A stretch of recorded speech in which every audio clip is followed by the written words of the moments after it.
Officio மெம்பர்ஸ்னு சொல்லுவோம். இவங்க எல்லாமே சேர்பர்சன் தான் வருவாங்க. ஸோ ஒவ்வொரு பிரிவினாலும் பாதிக்கப்படக்கூடிய வீக்கர் செக்ஷனாக கன்சிடர் பண்ணக்கூடிய எல்லாரையுமே கவர் பண்ணுவாங்க. ஸோ இந்த சேர்பர்சன் எல்லாமே மேக்ஸிமம் ஜட்ஜஸாக தான் இருப்பாங்க. ஸோ சாதாரணமான ஒரு கமிஷன் கிடையாது. இதில் இருக்கவங்கள மிக உயர்ந்த பதவியில் ரொம்ப அனுபவம் மிக்க, நிறைய அதிகமாக படிக்கக்கூடிய, ரொம்ப லைக் ஹியூமன்ஸ்க்காக நிறைய போராடி விழிப்புணர்வு கொடுத்துட்ருக்கூடிய நபர்கள் தான் இதில் இருப்பாங்க. ஸோ இந்த சேர்பர்சன் அப்படிங்கிறது யார் அப்படின்னு சொல்லி பார்ப்போம்னா, யாருக்காகலாம் அந்த பிரிவு மக்களுக்குலாம் தனிப்பட்ட முறையில் சேர்பர்சன் இருப்பாங்க. சரிங்களா? அவங்களாம் சேர்ந்து தான் இந்த பர்டிகுலர் இது வந்து ஃபார்மேஷனில் இருக்கும், கான்ஸ்டியூஷன் ஆயிருக்கும். ஸோ இப்போ ஓவராலாக மட்டும் பார்ப்போம். இப்போ இந்த சேர்பர்சன் அப்படிங்கிறது எதுலலாம் இருப்பாங்கன்னா, ஷெடியூல்டு கேஸ்ட் எஸ்சி கம்யூனிட்டி நம்மளுடைய சகோதரர்களுக்கு ஒரு சேர்பர்சன் மெம்பர்ஸ் இருப்பாங்க. அதே மாதிரி எஸ்டி ஷெடியூல் ட்ரைப்ஸ்னு இருக்கக்கூடிய நம்மளுடைய நண்பர்களுக்குமே சேர்பர்சன் நம்பர்கள் இருப்பாங்க. அதே மாதிரி மைனாரிட்டி குரூப்ஸ்னு சொல்லக்கூடிய நபர்களுக்குமே சேர்பர்சன்ஸ் இருப்பாங்க. அதே மாதிரி உமன்ஸ்க்கு வந்து பார்த்திங்கன்னா தனியாக வந்து ஒரு சேர்பர்சன்ஸ் அமைக்கப்பட்டிருக்காங்க. அவங்க தான் ஒர்க் பண்ணுவாங்க. அவங்க தான் நமக்கு உதவினரிகள் செய்வாங்க. அடுத்தபடியாக பார்த்திங்கன்னா பிசின்னு சொல்லுவோம், பேக்வர்ட் கிளாஸஸ் சொல்லுவோம். ஸோ அந்த நபர்களுக்கும் அந்த சகோதரர்களுக்குமே வந்து சேர்பர்சன் வந்து பீப்புள்ஸ்க்கு தனியாக இருக்கிறாங்க. சைல்டு குழந்தைகளுக்குன்னு தனியாக வந்து சேர்பர்சன்ஸ் அமைக்கப்பட்டிருக்கு in human rights commission. As well as டிசேபிள்டாக இருக்கக்கூடிய நம்ம சகோதரர்களுக்குமே வந்து இந்த பர்டிகுலர் சேர்பர்சன்ஸ் வந்து ஹியூமன் ரைட்ஸ் தலைப்பில் அவங்க ஒர்க் பண்ணுறாங்க. ஸோ இது நீங்கள் ஜென்ரலாக தெரிஞ்சுக்க வேண்டிய ஒரு முக்கியமான ஒரு தகவல். ஸோ இப்போ இதோடைய ஃபங்க்ஷன்ஸ் என்ன மேம் அப்படின்னு கேட்டிங்கன்னா, எங்களுடைய செயல்பாடு என்னெல்லாம் இருக்குன்னா, இவங்க என்கொயர் பண்ணுவாங்க. முக்கியமான விஷயங்கள் 9.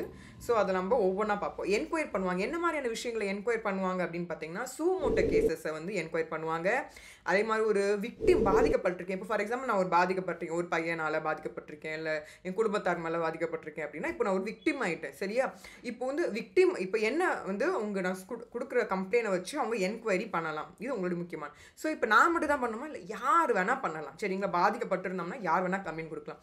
ஆன் பேசிஸ் ஆஃப் வாட் அப்படின்னு கேட்கும்போது எதை அடிப்படையில் அப்படின்னா, வயலேஷன் ஏற்பட்டிருக்கு, அத்துமீறல் ஏற்பட்டிருக்கு, இந்த ஹியூமன் ரைட்ஸை வந்து அத்துமீறி இருக்காங்க, இல்லை ஃபண்டமெண்டல் ரைட்ஸை அத்துமீறி இருக்காங்க அப்படின்னா மேக்ஸிமம் வயலேஷன் ஏற்பட்டுருது. இல்லைனா யாராவது தூண்டுதல் மூலிமா இருக்குது அப்படின்னாலும் அதை என்கொயரி பண்ணுங்கன்னு சொல்லி நான் சொல்லலாம். சரிங்களா? இது ஒரு விஷயம். இப்போ ப்ரிவென்ஷன் மெத்தட்ஸுமே வந்து செய்யலாம். என்ன மாதிரி ப்ரிவென்ஷன் மெத்தட்? ஒரு பப்ளிக் அத்தாரிட்டியாக இருக்கிறாங்க. யாருங்க பப்ளிக் சர்வெண்ட்டு?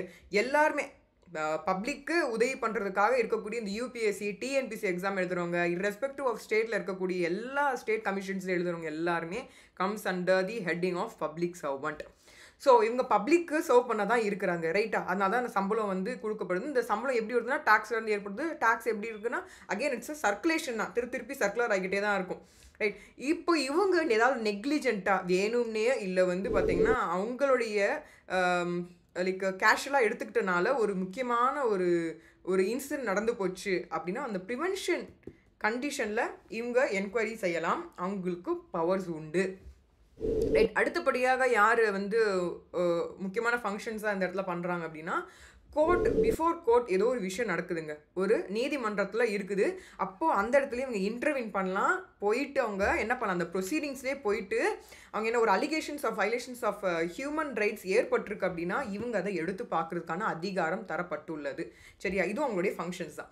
அடுத்தபடியாக என்ன பண்ணலாம் அப்படின்னா, அவங்க விசிட் பண்ணலாம். என்னம்மா இவங்களாம் விசிட் பண்ண போகிறாங்க அப்படின்னு சொல்லி கேட்டிங்க அப்படின்னா, இவங்க ஜெயிலில் விசிட்ஸ் பண்ணலாம். எந்த ஒரு இன்ஸ்டிடியூஷன்லேயும் போயிட்டு இமீடியட்டாக இவங்க அட்ரஸ் பண்ணி under prior permission and consultations from the state government இவங்க என்ன பண்ணலாம், they can go and check the conditions and particular ஆன ட்ரீட்மெண்ட்ஸ்லாம் ப்ராப்பராக இருக்கா, ப்ரொடெக்ஷன்ஸ் ஒழுங்காக கொடுத்துருக்குறாங்களா அப்படிங்கிற விஷயம் எல்லாத்தையுமே இவங்க போயிட்டு பார்த்துட்டு அதுக்கான ரிப்போர்ட்ஸ் அவங்க சப்மிட் பண்ணலாம். ஸோ இப்போ ஜெயில்னு சொல்லும் போது ஒன்று டீடைன்டாக இருக்கலாம், லாட்ஜாக இருக்கலாம், இல்லை பார்த்தீங்கன்னா அதோடைய அவங்க இருக்கக்கூடிய நபர்களுக்குள்ளே இருக்கக்கூடிய like they are lot of topics to be, அதுக்குன்னு தனியாக ஜெயில் ப்ரிசன் ஆக்ட் இருக்குது. நம்ம அதை அப்புறமா பார்ப்போம். ஸோ இப்போ பார்த்தீங்கன்னா அந்த ஜெயில்னு சொல்லும் போது இந்த ஒரு இப்போ பார்த்தீங்கன்னா ஜெயிலில் இருக்கிறதுக்கும் ஒருத்தவங்களை பிடிச்சிக்கிறதுக்கும் வித்தியாசம் இருக்குது. ஸோ இந்த மாதிரியான விஷயங்களாக இருந்தாலும் அவங்க they can go and check. அது அவங்களுடைய ஓன் பவர்ஸில் அவங்க போகலாம். வித் த கன்சர்ன் ஸ்டேட் கவர்மெண்ட்டுக்கிட்ட அவங்க சொல்லிட்டு இன்டிமேட் பண்ணிட்டு போகணும். ஏன்னா அது பாதுகாப்புக்கு அனுப்பணும் இல்லையா? ஸோ அதுக்கான அரேஞ்ச்மெண்ட்ஸ்க்கெல்லாம் பண்ணணும், பெர்மிஷன்ஸ்லாம் இருக்கு இல்லையா? ஸோ அதுக்காக but they can do also on their own. இப்போ இமீடியட்டாக தேவைப்படுது போய் பார்க்கணும்னா தே கேன் கோ. இப்போ இவங்க ட்ரீட்மெண்ட் எப்படி நடக்குது, இவங்களுக்கு பாதுகாப்பு எப்படி இருக்குது? ஏன்னா அவங்களும் மனிதர்கள் தான். என்ன தான் இருந்தாலும் அந்த மனிதர்கள் அவங்களுக்கு உள்ளுக்குள்ளே ஏதோ ஒரு இடத்துல நிறைய பேர் தெரிஞ்சிருக்காங்க. ரீஹாபிட்டேஷன்ஸில் நிறைய நல்லவங்களை நான் பார்த்துருக்கேன், நான் பர்சனலாக பார்த்துருக்கேன். ஸோ அதனால் வந்து இது நான் சொல்லலாம். அதே மாதிரி living conditions of the inmates ஒன்றா இருந்தாலுமே அவங்களுடைய லிவிங் கண்டிஷன்ஸ் எப்படி இருக்குது, ப்ராப்பராக தான் இருக்கா அப்படின்னு சொல்லி பார்க்கலாம்.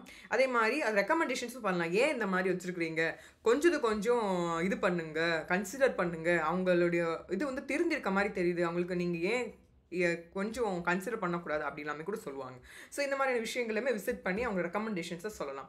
வேறு என்ன மேம் பண்ண முடியாது? 4வது முக்கியமான விஷயம் ரிவ்யூ பண்ணலாம் அண்ட் ரெக்கமெண்ட் பண்ணலாம். என்ன மாதிரி ரெக்கமெண்டேஷனா, இதை இம்ப்ளிமெண்ட் பண்ணுங்கள், இதை செயலுக்கு கொண்டு வாங்க, ஏன் கொண்டு வராமல் இருக்கிறீங்க, இதுதான் ஆல்ரெடி ஆர்டர்ஸ் இருக்கே, நீங்கள் ஏன் செய்யலை, இதை நீங்கள் வந்து பார்க்காம இருக்கிறீங்க அப்படின்னு அவங்க அறிவுறுத்தல் சொல்லலாம். அதுக்கான நடவடிக்கை எடுக்கணும்னு சொல்லி அவங்க கண்டிப்பாக அவங்க சொல்கிறதுக்கான அதிகாரம் தரப்பட்டுள்ளது. அடுத்தபடியாக பார்த்தீங்கன்னா ரெமடியலான மெஷர்ஸ். என்ன மாதிரி ரெமடியலான மெஷர்ஸை கன்சிடர் பண்ணலாம் அப்படின்னு பார்த்தீங்கன்னா, இப்போது டெரரிசம் மாதிரி ஒரு ஆக்டிவிட்டீஸ் ஏதாவது ஒன்று இருக்குது அப்படின்னா அதுக்கு முன்கூட்டியே வந்து ப்ரிவென்ஷன் மெஷர்ஸ் எடுக்கணும் இல்லையா? ஸோ அது மாதிரியான விஷயங்களை வந்து பார்த்துக்கிறதும், அதுக்கு ரெக்கமெண்டேஷன்ஸ் கொடுக்கறதும், அதுக்கு மெஷர்ஸ் எடுக்கிறதும் முக்கியமான ஒரு ஃபங்க்ஷன் நம்மளுடைய ஹியூமன் ரைட்ஸ் கமிட்டியில் இருக்கவங்க, கமிஷன்ஸில் இருக்க நபர்களுக்கு இருக்கக்கூடிய முக்கியமான ஒரு ஒர்க். அண்ட் அதர் என்ன ஒர்க் இருக்குது மேம்? 6th முக்கியமான விஷயம் ரிசர்ச் பண்ணலாம். இந்த ஹியூமன் ரைட்ஸ் பேஸ் பண்ணி ரிசர்ச் ஒர்க் பண்ணிவிட்டு அவங்க அதுக்கான விஷயங்களை ரிப்போர்ட்ஸை கொடுக்கலாம். அடுத்தபடியாக 7வது முக்கியமான விஷயம் என்ன அப்படின்னா, இப்போது இது பற்றின விஷயங்களை விவரங்களை மக்களுக்கு எடுத்துகிட்டு போகணும், சொசைட்டிக்கு எடுத்துகிட்டு போகணும், பப்ளிகேஷன்ஸ் பண்ணணும். அப்போ தான் மக்களுக்கு தெரிய வரும் இந்த மாதிரி ஹியூமன் ரைட்ஸோட விஷயம் இருக்குது, நமக்கு உரிமைகள் இருக்குது, நம்ம திருமணம் ஆனாலும் ஆகாவிட்டாலும் நமக்கான ஹியூமன் ரைட்ஸ் இருக்குது, நமக்கான ப்ரைவசி இருக்குது அப்படின்னு நம்ம தெரிஞ்சுக்கணும். அதுக்காக அண்ட் பார்த்தீங்கன்னா மோர் தென் தட் வந்து பார்த்தீங்கன்னா நிறைய செவரல் குரூப்ஸ்க்கு இதுக்கான விழிப்புணர்வு கொடுக்குறது, லிட்ரஸி மூலியமாக கொடுக்குறது, படிப்பு மூலியமாக கொடுக்குறது, ரயில்வே ஸ்டேஷன்ஸ்லேயோ இல்லை ஹாஸ்பிட்டல்ஸ்லேயோ பர்டிகுலர்லி அதர் கமிட்டிஸ் ஹெல்ப் மூலியமாகவோ என்ஜிஓஸ் மூலியமாகவோ பண்ணக்கூடியது. அடுத்தபடியாக என்ன சொன்னால் 8வது முக்கியமான விஷயம் என்ஜிஓஸை என்கரேஜ் பண்ணுறது. இந்த மாதிரி தன் ஆழ்வர்களாக வரக்கூடிய அனைத்து நபர்களுக்குமே சப்போர்ட் கொடுக்கறது, நல்லா பண்ணுறீங்க அவங்கள பாராட்டுறது, அவங்களுக்கு விருதுகள் கொடுக்குற மாதிரி விஷயங்களுமே நடக்கும். இப்போ ஈஸியான ஃபைனல் பாயிண்ட் என்னென்னா 9th பாயிண்ட் நம்மளுடைய ஸ்டடியில் பார்த்தீங்கன்னா நெசசரியான விஷயங்கள் என்னெல்லாம் தேவைப்படுதோ, மக்கள் வந்து நிம்மதியாக இருக்கிறதுக்காக என்னெல்லாம் விஷயங்கள் ஹியூமன் ரைட்ஸை சார்ந்து இருக்கக்கூடிய விஷயங்கள் அட்ரஸ் பண்ணணும்னு நினைக்கிறாங்களோ அது எல்லாமே இவங்க அட்ரஸ் பண்ணலாம். அவங்க தேவையான விஷயங்களை வந்து கொண்டு வரதுக்கு முயற்சிகள் செய்யலாம், அவங்களுடைய ரிப்போர்ட்ஸ் கொடுக்கலாம், ரெக்கமெண்டேஷன்ஸ் கொடுக்கலாம், இம்ப்ளிமெண்டேஷன்ஸ்க்கான விஷயங்களை வந்து இவங்களும் செயல்படலாம். இவங்களும் வந்து பார்த்திங்கன்னா நிறைய விஷயங்களை பார்த்திங்கன்னா பப்ளிசிட்டி பண்ணக்கூடாது சொன்னாங்க. பட் இப்போ இந்த ஹியூமன் ரைட்ஸ் பொறுத்த வரைக்கும் பப்ளிகேஷன்ஸ் பண்ணணும்னு சொல்லி இந்த சட்டம் சொல்லுது, உலக நாடுகளுமே சொல்லுது. சரிங்களா? அடுத்தபடியாக பார்த்தோம்னா இந்த மாதிரி விஷயம் டெஃபினேஷன்ஸ் பார்க்கணும். ஏன் டெஃபினேஷன்ஸ் பார்க்கணும்? டெஃபினேஷன்ஸில் இதெல்லாம் இருக்குதுன்னு நம்ம தெரிஞ்சாதான் நம்ம அதை பற்றின டீட்டெயிலாக நமக்கு இன்னும் கிளாரிட்டியே கிடைக்கும். ஸோ நம்மளுடைய இந்தியாவில் நமக்கு இருக்கக்கூடிய முக்கியமான ஒரு விஷயம் என்ன அப்படின்னா, we have the protections of human rights act 1993. அதில் இருக்கக்கூடிய டிஃபினேஷன் கண்டிப்பாக நம்ம தெரிஞ்சுக்கணும். சரிங்களா? ஸோ அந்த டிஃபினேஷன் தெரிஞ்சால் மட்டும்தான் அந்த ஆஸ்பெக்டில் வரும். சரிங்களா? இப்போ நம்ம அதை பார்ப்போம்.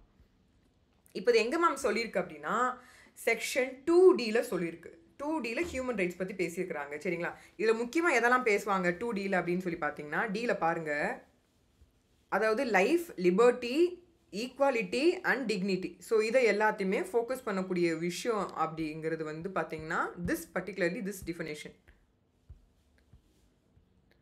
Human rights means the right relating to life, liberty, equality, dignity of individual guaranteed by the constitutions and embodied in the international covenants and enforced by courts in India. இதுதான் முக்கியமான ஒரு டிஃபினேஷன். சரிங்களா?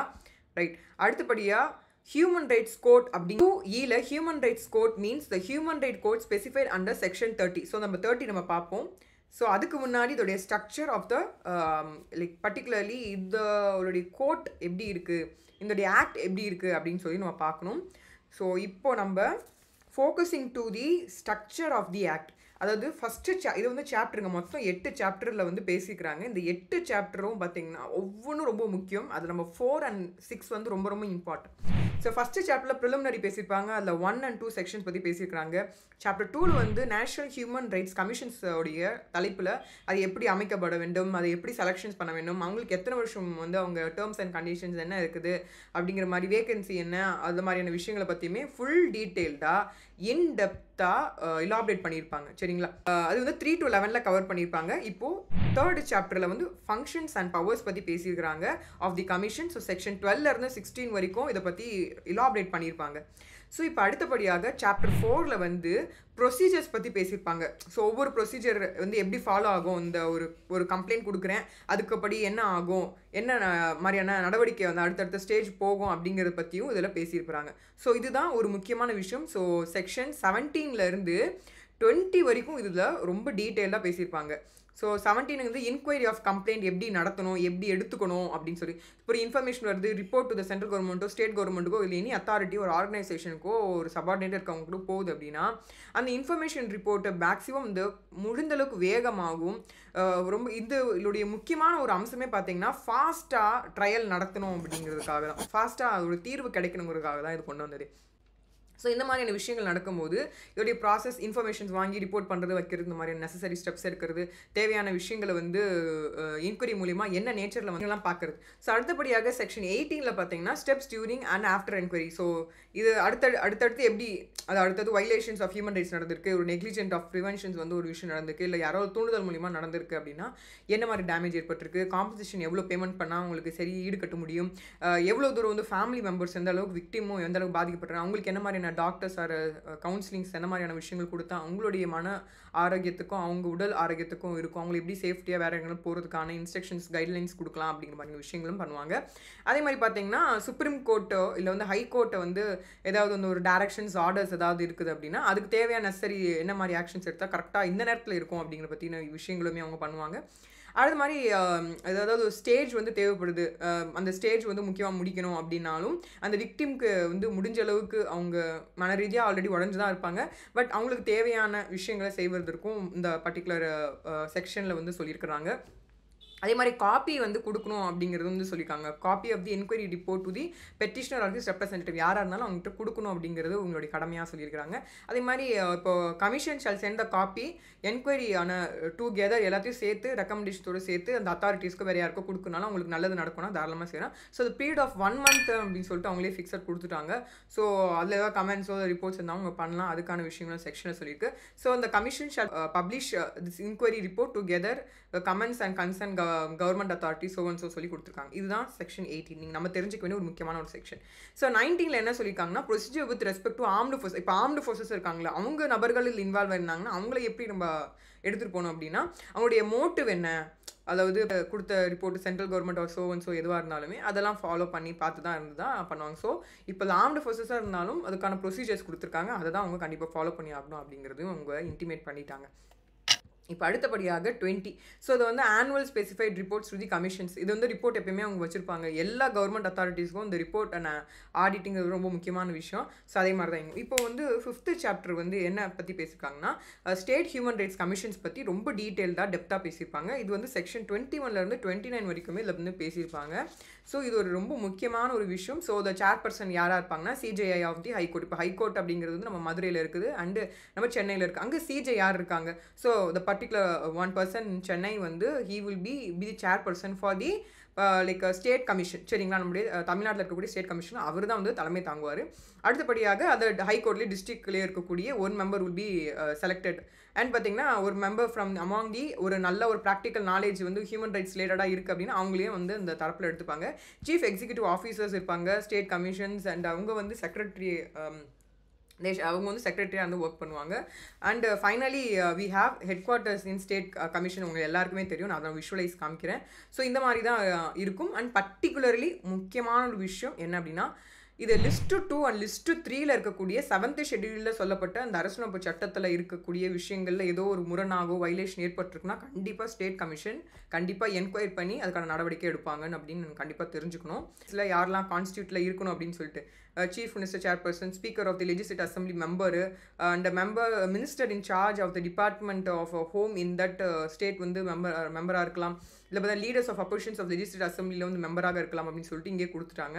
ஸோ இது வந்து appointment of chairperson and members of the state கமிஷன்ஸ்க்கு சொல்லியிருக்கேன். So இதுக்கு முன்னாடி எதை பற்றி மேம் பேசுங்க அப்படின்னா இது நம்ம பேசின வந்து கான்ஸ்டியூஷன், அதை வந்து state human rights commission constitutions பற்றி பார்த்தோம்.